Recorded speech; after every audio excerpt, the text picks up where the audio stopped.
Is there anything in this world that wasn't first imagined? Name one thing or point out one thing in this world for me that is now considered to be real that wasn't first only imagined. What is now proved was once only imagined.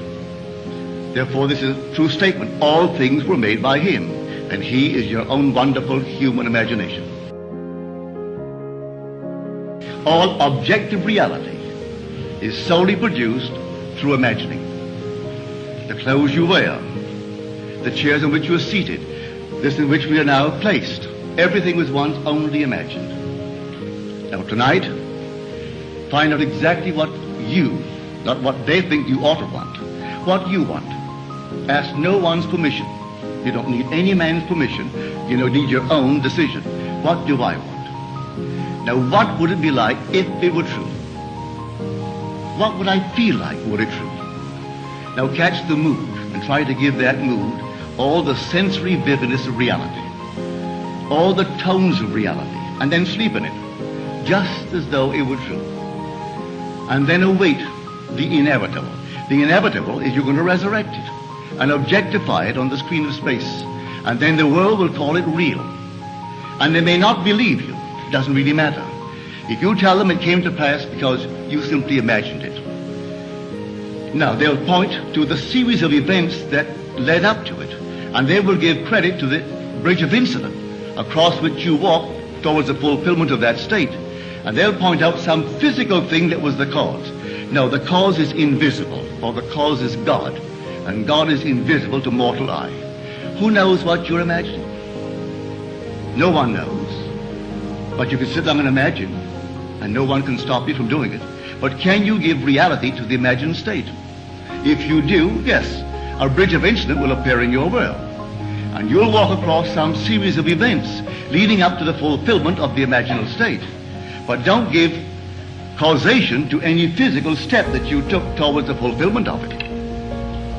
You imagined yourself having a marvelous business. And then comes the day a building is for sale, and you haven't a nickel towards it. And not a total stranger, but a man comes in and asks you quite in a friendly manner, are you going to buy it?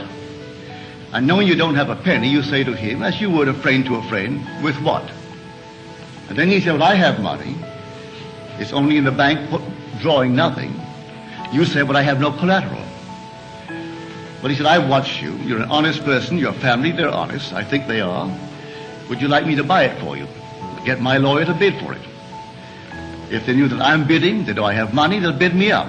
And so I get it at the very lowest price by getting a lawyer who represents more than one client, and they do not know who he represents, and he'll bid for it. Are you willing to take it regardless of the price? And you say, yes, I'll take it. But I have no collateral. All I need is your signature, that you will simply pay 6% on whatever the price is, and then reduce that principal over a period of 10 years. Agreed? Yes. That day, you owned the building. And you didn't have one nickel when you owned the building that day.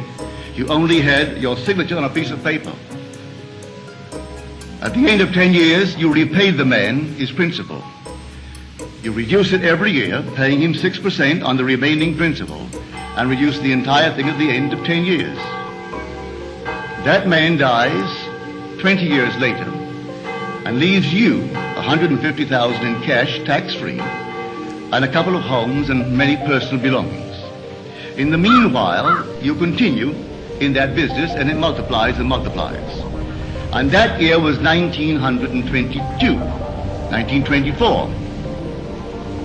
This is now 1968. That building, I'm speaking factually, that building in 1924 is now gone. He paid only $50,000 for it. It was repaid and repaid. A bank 3 years ago bought the property, now the building was rotted, bought the property for $840,000 in cash and no capital gain, from $50,000 to $840,000. In the meanwhile, the business has expanded into all the other islands, so that today you couldn't buy them out for $15 million. All in imagination. And this goes back to the imagination that preceded this man's offer to buy the building. For the young man, seeing this building and entertaining a thought that the present owners deceived his father and through deception got him out of a partnership, a junior partnership.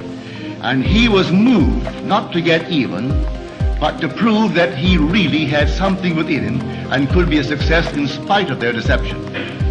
And so, every day he would see on that marquee, not their name, but his own family's name. And he would see it in his mind's eye because you could not take their name and transliterate it and make it spell this man's family's name. But he saw it. And in his mind's eye, he saw that name, which if true would imply the family owned it. He did it every day, twice a day for 2 years. And then came this sudden, out of the nowhere. And the whole thing was made possible, and today they're all over the islands. And they have no partners. They've never taken in one partner, never sold one bit of stock outside of a family ownership. All by imagination. Now I know what I'm talking about because I am a member of that family. I know it. My second brother Victor was the one in whose imagination this whole thing began to bloom. He knows what he wants, and then after having decided in himself that's what I want, and that's good for the business, he then in his mind's eye, he appropriates it. And then let things happen. As told us in Scripture, the vision has its own appointed hour. It ripens, it will flower. If it be long, then wait, for it is sure, and it will not be late. Read that in the book of Habakkuk. Here is the true translation of that passage in Habakkuk. So when you know what you want, remain faithful to that assumption. And the assumption, though at the moment is denied by your senses and denied by reason, if you persist in it, it will harden into fact. Are we not told that God calls a thing that is not seen as though it were seen, and then the unseen becomes seen? He calls everything from the unseen into the seen in this simple manner, for he is the resurrecting power. So if I assume that I am, I don't have to have evidence to support it. I assume that I am. I am what? Well, I name it. And having given it a name, given it form, given it definition, remaining in it, I resurrect it. And if it takes 1,000 men to aid the birth of that state, 1,000 men will play their parts.